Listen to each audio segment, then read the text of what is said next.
Yo, what's going on, homies? It's your boy Stumped back for the OPTC video. In today's video, we're diving back into Grand Party Season 34, day number 2 for the grandest party of them all. And in today's video, we're going to use Verse KIDD with the rule set buffing scientists and paramecia type leaders.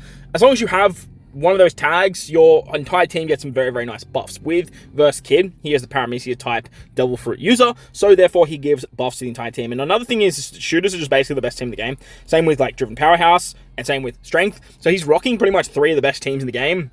2, like, obviously, some slight differences in particular units, but the teams that KIDD has available to him they're just very, very strong. So I thought we'd dive in today with KIDD. I don't really remember how his burst actually works, so we'll take a quick look at the units. His rumble ability is based around shooters. His special does a lot of damage, which is great. His leader skill, buffs driven, shooters, int, and strength characters. So if your character is a shooter driven, strength driven, or int driven, int shooter, you are going to get some pretty nice buffs there. And he gives you some pretty fun stuff there. He has 2 bursts under his belt, which he will get a second one, as long as you use 6 specials, which will get reduced by 40%, so it'll be 4 specials. He does level 7 defense down, and then does a whole bunch of damage as well, which is very, very nice stuff. And then another 6,000 damage in the last 40 seconds. So ideally, we want to use his burst in the last 40 seconds. I don't have any strikers, really, on my teams, besides the strength waifus. I was contemplating bringing the sword unit. That's probably a very good unit for shooter-based teams as well. I might look at bringing them and then sort of taking off Esper, but Esper is just so valuable over there. I figured we'll just rock that. So hope you guys enjoyed the video. If you do, hit the like button, hit the subscribe button, do all that good stuff. Let me know in the comment section below what you guys want to see for the rest of the season, because we don't have a lot of scientists with GP bursts and whatnot, but like we do have a lot of paramecia units. White Beat and Ace, I put out a tester video. They're fantastic this season, so if you have them, try them out. They are just wonderful. But let me know who you guys want to see down below. And with that said, let's dive in. Alright, so we're going to start off with a Int Gear 5 Luffy. Obviously, Int Gear 5 Luffy doesn't get the rule set because he is not a paramecia, nor is he a scientist. But any Gear 5 Luffy is Mythical Zone, so very nice touch that they sort of added that to the Gear 5 Luffys, but other Luffys are paramecia types as well. So unfortunately for Inca Gear 5 Luffy, he doesn't really get the most out of this season. However, he's still a demon. He's still a phenomenal character that can just put in demonic amounts of work. So just be very mindful of that when you guys are going up against him. His burst can be goddamn scary. So just be very, very cautious. So first off, we're gonna rock the shooter team. Shooters are just so fantastic. They have a lot of damage output with Kuzan, with Esper, with Luffy and Lucci. Kuzan unfortunately doesn't buff shooters. He just buffs strength, dex, and quick. But the amount of damage output he has for everyone else to buff him, it works so well. So throwing him in the front of the team and just like letting him sort of eat shots with his extra defensive buffs, and even just letting him die, like it's not the end of the world. So Esper is getting nerfed a little bit here. In the last 40 seconds, we can use the KIDD burst, but I feel like if we can just pop off and kill, it doesn't matter. If we can kill the waifus with it, then I'm happy to use it early. So who are we going to lose here? Esper can tank that because he's a side character. Beautiful stuff. Great RNG working in our favor. Usopp Lilith will roll back some specials, which would be nice. Oh, this is going to hurt. Yeah, ouch. Yeah, ouch. Yeah, ouch. Okay. This is going to be a clutch city. Holy Jesus. Alright, Luffy special hits free spirit characters, which I don't think we have. Let's do this. I would love to wait 10 seconds, but I don't think we have the luxury. Luffy's probably gonna kill everyone, right? I shouldn't use the burst. Okay, we're okay. We're okay. We definitely had the luxury. I should have just waited for the extra 6,000. However, KIDD's not even ready to go. Kizaru does so much damage, man. Alright, beautiful. Well, getting the dub with the Int Gear 5 Luffy burst popping off is actually kind of crazy. The Luffy's not ready to go either. That's wild. If we had to deal with a Luffy shot, just moving into the next fight would be not fun. It would be not fun. So, first fight in the bag. Love to see it. Let's go into the second fight. I think this is a strength versus strength mirror match. Is it? Yeah, I think it is. Oof. I hate mirror matches. This is a very strange strength team, though. It's looking like strength fighters, which obviously Int Luffy can do work with fighter characters being buffed underneath him, but like without Kobe, I'm not terrified. Like I'm not scared at all. If you had the anniversary exclusive Kobe in the front, we might be cooking.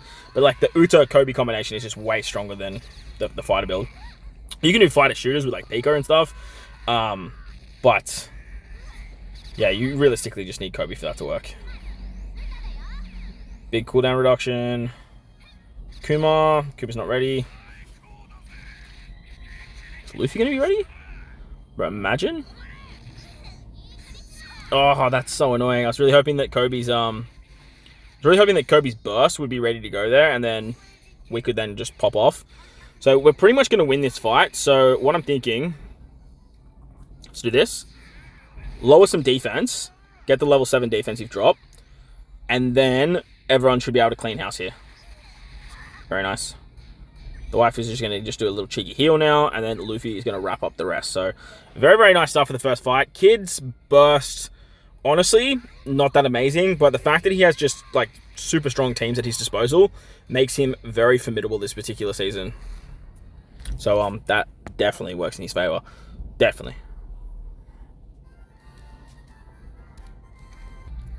Alright, so the big dog on the block is the new Saint Garcia's Saturn, and the rule set is kind of built up around Saturn. They really want you to run Saturn as a leader. Obviously, he's a scientist.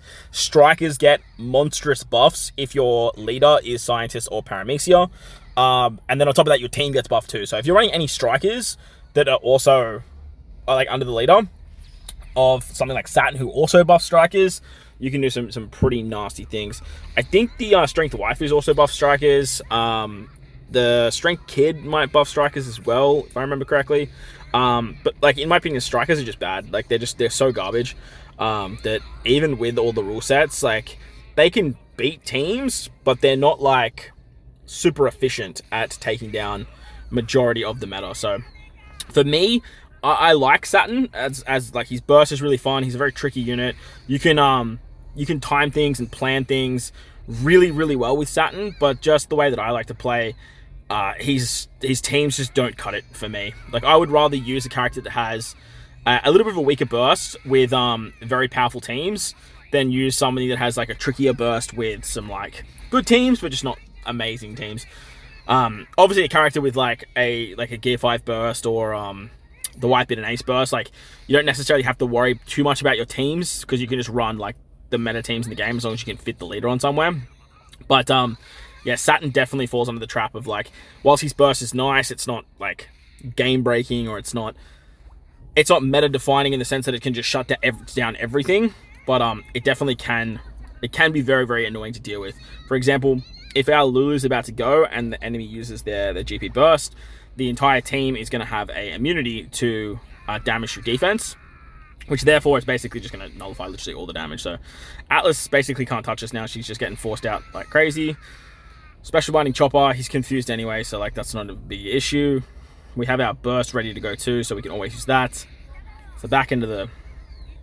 Honestly, it's the back end, so like... You know what, why not? We're only just going to keep charging it back up with... What's it called? We're just going to keep... Oh, actually, that wins us the fight. Nice. Cool. Let's just skip all this. Beautiful. Did Atlas even... Like, Atlas didn't come back, did she? No, she didn't. Yamato was the one that did all that damage. Oh, we had to deal with the burst too, actually. The enemy just, like, chucked in a cheeky little burst. I see you, Saturn. I see you. Ironically, I don't even think we have to deal with the striker team, which is so funny. Because, like, strikers, like I said, strikers, they want strikers to be something this season. And they're just not. Or we actually might, though. This is a pretty big defensive-driven powerhouse team. Weird thing about Pizarro on this team, though, is that you're not rocking... Like, Pika's not a powerhouse. So, does fall short a little bit there. He does clash with Big Mom Katakuri. You're better off just running, like, Strength Luffy at that rate. You have enough room for another legend anyway, so you may as well use it. I feel like people are starting to realize how incredible Pika is as well. They don't really fault with PvP Legends now that I'm really thinking about it. So this one is going to be tough because, like I said, we have characters that bypass defense, like our Luffy and our Kuma, who are not going to do anything because, as you can see, Saturn is going to use his burst, and it's just going to basically protect them from anything that goes through defense for the next 20 seconds. So That's a bit of a bummer. Oh, Kuma's probably dead here anyway. Oh no, he's all good. Get some confusion off. Oof. That's good. That's very good. So this damage literally is just... Unless we hit Pizarro, actually. Okay, we kill Pizarro. That's hilarious. Absolutely hilarious. The fact that we hit Pizarro is so damn funny. 11 seconds to go. I'm thinking maybe Kuma, if you could hit... Oh, lovely. Oh, that was the forced out. Got it. Oh, I do want to wait till the last 40 seconds. Oh, that Kaido and King shot is going to be fucking painful, man. Come on. This might be a sack fight. We might have to sacrifice this fight. This Kaido King shot is going to hurt, dude. We do have a shield, though. Oh, hang on. Blackbeard just wants to go. Just little cheeky cut the line, but that's okay. Shield protect us. Oof. Love that shield. Alright, so the what's it called is gone now. So if we can get Luffy to go before the burst. No. That's oh, that timing is so annoying, bro. Oh, it's so annoying. Because now, like, they're completely protected. Like, Luffy just does no damage. Just, yep. No damage. No damage. No damage. The last shot does, though, because it doesn't go through defense. This first shot will do damage. And then we can do some forced out, which is fun. Let's do this. Unfortunate. I would have liked to use the burst before the waifu special. Just to sort of just build up the burst charge a little bit more. We've got 6 more seconds of forced out, and then at that point, Big Mom Katakuri is just gonna like absolutely ass blast us. Or actually, if you can get Kobe, if you can get Kobe to come back, give the haste, we could be in for some funny business. Because now Saturn doesn't have a GP burst, so that would be fun. We have to, what's the bet Luffy gets hit with special blind? Oh no, waifus. Interesting. Big Mom Katakuri. Nice. Okay, beautiful stuff. Luffy should absolutely melt houses here. And then Kuma's just going to follow it. Bink, bonk, bonk, bink. Beautiful. And then we'll wrap it up with the GP burst. In comes good old Pelly Boy. Sorry to break it to you, Pell, but you're last man standing. And that's going to be GG. Love me a good little force out win. It's always fun. Honestly, Kid's good, man. Kid's been very, very powerful. I'm a big fan. Like I said, his burst is amazing, but like doesn't need to be when you got the team he has. Alright, let's wrap it up with a Strength Gear 5 lead. Don't really see too many Strength Gear 5s anymore. I was hoping to try and find a Luffy's or a Sanji or something like that, but at the end of the day, like, Saturn, Whitebeard Ace, any of the Kid characters, like, they're probably going to be the ones that you want to try and avoid when it comes to this particular season. Any Gear 5, whilst their burst is still really strong, and obviously if you have, like, a power difference where you're just going up against a big-time whale, you're probably more of like a dolphin or a mid-level player. Like, obviously, you're going to lose on investments. But at the same time, like, going up against any of the Gear 5s this season is just not scary. Like, the fact that they lose so many buffs with not being a Paramecior scientist, it just makes, like, you use that particular type of leader, then you just got an automatic edge, and your teams are just going to be a lot more bulkier. All right, so Big Mom Katakuri, slap on some half stats for me. Good damage. The fact that the Luffy already has the special is so crazy. Peak is going to put up a shield. Hopefully that means that Doflamingo, bit of half stats. Nice. Big Mom Katakuri didn't get a shield, but that's okay. Big Mom Katakuri can hold their own anyway. You can't even break the shield. That's crazy. The fact that Pika's shield is just still standing is wild. Okay, you can't heal anyway, so that's fine. I mean, Luffy's got some heals, but that's fine. Lowering the attack, go through defense. Ooh, 13k, Dofi. You love to see that. Alright, some half-stat units about to get absolutely rocked. Love that. There's a double revive as well. Beautiful, beautiful stuff. This is basically curtains, honestly. Like, I just don't really see a world where they're going to come back from this. The only thing I'm sort of looking at is like, are they going to use their burst? Blackbeard, bad timing. Big Luffer damage. Oof, it's over for you now, son. The Big Mom Katakuri Super Special, level 150, is so ridiculously strong that we could easily just wrap this up here. Oh, just normal attacks apparently is going to wrap it up. Okay, yep, slap me away. Show me your damage. Yeah, cool. Good stuff. That was cute. Let's move on.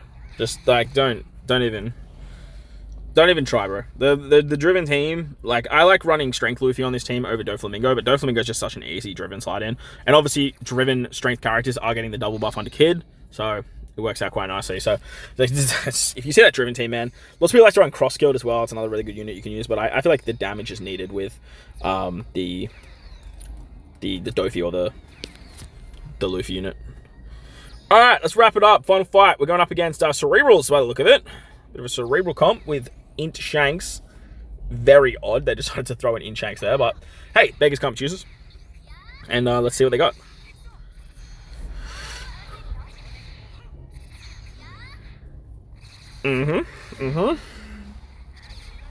Interesting. I feel like, honestly, I just feel like I want to do this. Lower some defense, get some damage off. Like, the damage from KIDD, it's pretty peanutty, if I'm honest. The first shot I'm talking about. The second shot, just fixed damage is always really, really nice. If you have a unit that can halve stats, though, like, for example, if we halve their defense, that is obviously going to affect the KIDD damage as well. So that is something to note, too. Like, if you are utilizing characters that have really good bursts in terms of damage output, you realistically want to have characters that can halve defense, or, like, just have a way of dropping the defense even more. Like, for example, like, a level 7 defense drop is very powerful, but when the enemy has 30 defense, the 30 to 23 difference it's really not that big. Alright, that was an easy win. KIDD's pretty good, honestly. I'm a big fan of KIDD. I haven't used him in a very long time. So if you guys have any other suggestions for other characters to use in Grand Party, like I said, please let me know in the comment section below. I'd be more than happy to sort of try them out, but put some stuff together. But as we get towards the back end of the season, I definitely want to use some of the stronger characters like Whitebeard and Ace. Probably run Saturn again, and I'll see how we go from there. But that's going to wrap the video. Hope you guys enjoyed it. If you did, hit the like button, hit the subscribe button, do all that good stuff. Most importantly, wherever you guys are in this beautiful world, please remember to enjoy the rest of your day. As always, homies, thank you all for watching, and I'll catch you all in the next one.